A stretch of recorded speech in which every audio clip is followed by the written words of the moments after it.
J.D. Vance faced a firestorm of hate recently over an interview he gave a few years ago in which he suggested that our ruling class is becoming filled with a bunch of childless cat ladies miserable at their own lives. Although he has since tried to clarify and soften the statement, it's worth pointing out that, as a broad generalization, that is simply true. Women are in charge of more parts of our lives. The civil service agencies that make up so many of the decisions that affect us day to day, for example, such as the Departments of Education, Housing, and Treasury, employ far more women than men.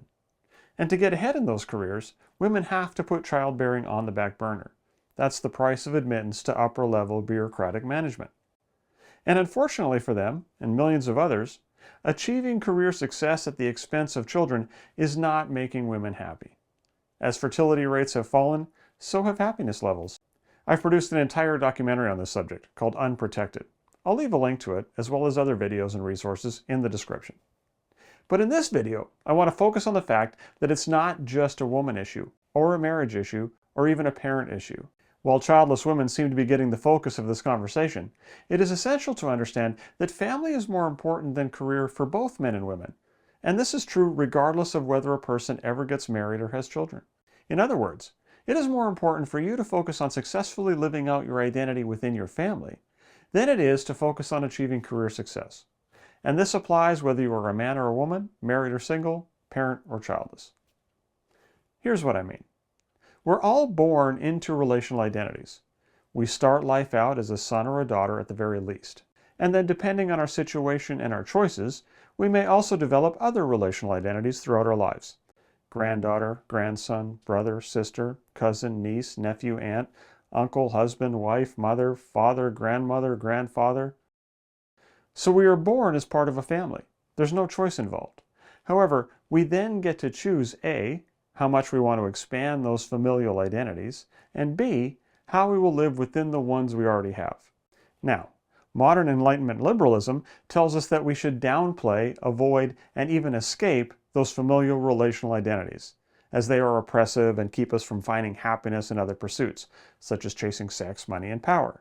Be a rebellious son or daughter, we are told. Then don't tie yourself to someone else in marriage, at least not until you have achieved those other goals.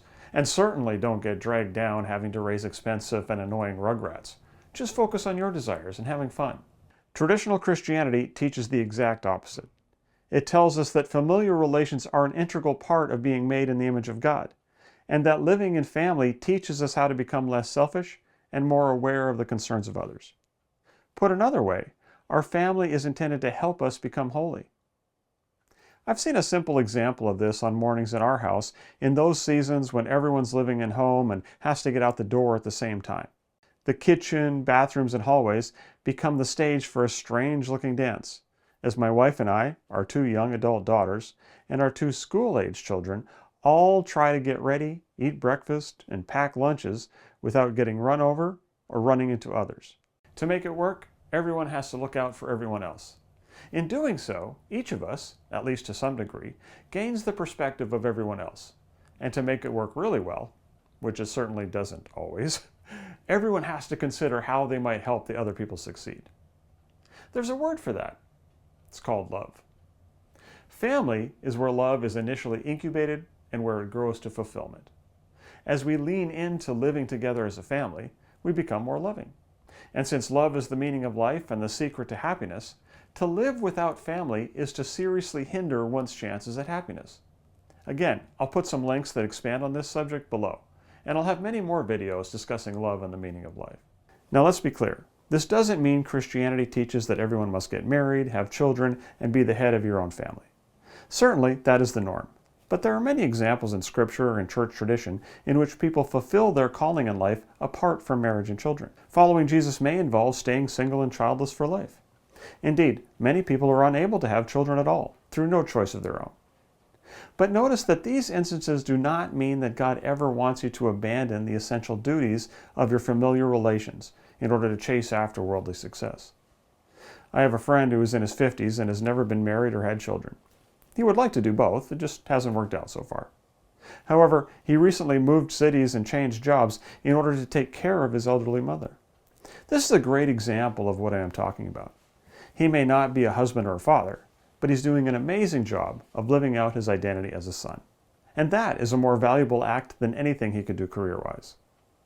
And although his actions have led to hard work, extra troubles, and a few hardships, they have also brought him a lot of joy.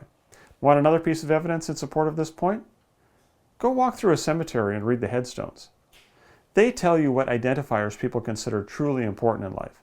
And I've never seen a dead person described in stone for posterity as a successful stock trader or girl boss. Rather, here's what you see: loving mother, father, son, daughter. I gave a talk to a group of school-age children recently and asked them a question that they hear often in our society. What do you want to be when you grow up?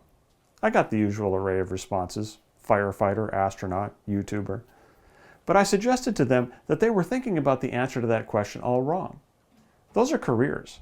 They are tasks that you do for a living. But they are not what you are. What you are is a child of God, made in the image of Him.